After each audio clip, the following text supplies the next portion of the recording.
Ever wish you could remember, well, anything you wanted? In this explainer, we're unlocking the secrets to a seriously powerful memory. We're going to break down the exact strategies you can use to learn way faster and forget way less. I mean, you've been there, right? You cram for a test, you jot down a shopping list, you meet someone new, and then poof, it's just gone. It is so frustrating. But what if I told you the problem, it isn't actually your brain? Yep, you heard me. Having a great memory is not some magic trick for a lucky few. It's a skill. And just like any other skill, you can learn it, you can practice it, and you can totally master it if you have the right tools. Okay, so if it's a skill, where do we even begin? Well, like any good strategist, the first step is to understand the problem. We need to figure out why we forget stuff in the first place. Why do some things stick like glue while others just disappear? All right, here is a total game changer. We always think, I'm so forgetful. But get this. What if the problem isn't you? What if it's the information? Some facts are just slippery. They're hard for our brains to grab onto just because of how they're built. And honestly, just realizing that, that's the first huge step to taking back control. Okay, and this is where we get really strategic. See, once you can figure out why something is hard to remember, you can pick the perfect tool for the job. It's kind of like a doctor diagnosing what's wrong before they write a prescription. Same idea. So here are the four main culprits. First up, is it just too big? Think about trying to memorize a massive list of historical dates. That's a size problem. Or is it super abstract, like a concept in quantum physics? Our brains have a tough time with stuff we can't picture. What if it's just boring? That's what we call a low salience problem. It just doesn't stand out. And finally, does it feel completely disconnected from your life? That's a low humanness problem. But here's the awesome part. For every single one of these problems, there's a solution, a strategy.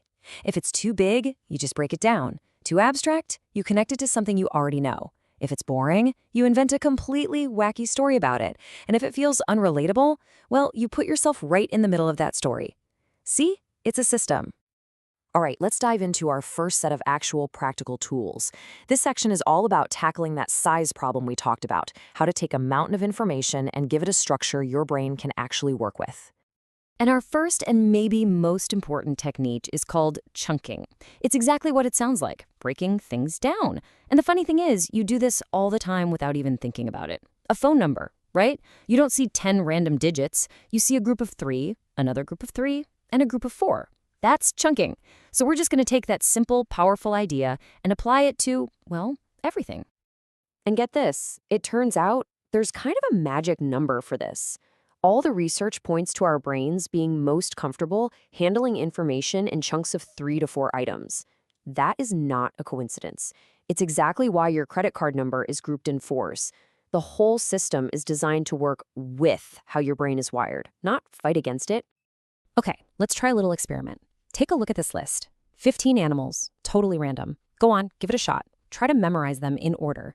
It's really hard, right? Your brain is just seeing a big, messy jumble of words. There's no order to it. And now, look at this. Boom. This shows you the power of just adding one simple layer, categories.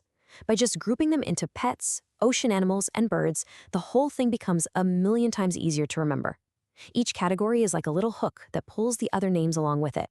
It's the exact same information, just organized. So we've talked about logic and structure. But what about creativity? Let's totally switch gears. Our next set of tools is all about taking information that's dry or abstract or just plain boring and turning it into a mental movie you will never forget. Okay, this next one is ancient, and it's one of the most powerful memory techniques ever created. It's called the memory palace. The idea is so simple, but wow, is it effective. You take a place you know inside out, like your own house or apartment, and you turn it into a mental filing cabinet. Then you place the things you want to remember in specific spots along a route you'd normally walk. Let's make this super practical. Here's a shopping list. Trying to remember 10 random things, like this is a classic challenge, right? But now, we're going to put them inside our memory palace. Now, here is the absolute key to making this work. You have to be weird. Don't be logical. Be bizarre. Be vivid. Your brain is wired to remember stuff that's strange and breaks the rules. So don't just imagine a banana sitting on your bed. No. Imagine it wearing two pairs of socks, one on its hands and one on its feet, just chilling. And then maybe at your desk, you see three salmon screaming at each other about politics with horrible garlic breath. I guarantee you will not forget that image. Okay, so these techniques are obviously super powerful, but they work best when you create the right conditions for them. To really get the most out of this, you need to set up an environment where your brain can actually focus and learn. So let's do a quick fire round of essential tips. First, no music with words. It literally competes for the same space in your brain you need for learning. Go for instrumental or just quiet. Second, your phone, put it in another room. Seriously. Every single notification shatters your focus. Third, figure out when you're at your best. Are you a morning person or a night owl? Lean into that. And last but not least, get up and move around. Pacing actually helps get more blood to your brain, which keeps you sharp. So here's the bottom line. Your memory isn't some fixed thing you're stuck with. It's a toolkit. You now have real strategies to break down huge topics and incredible techniques to build stories you can't forget. So the only question left is, what are you going to master with this? A new language? A really complex subject for school or work? Maybe just the name of every single person you meet? The power? Well, it's all yours now.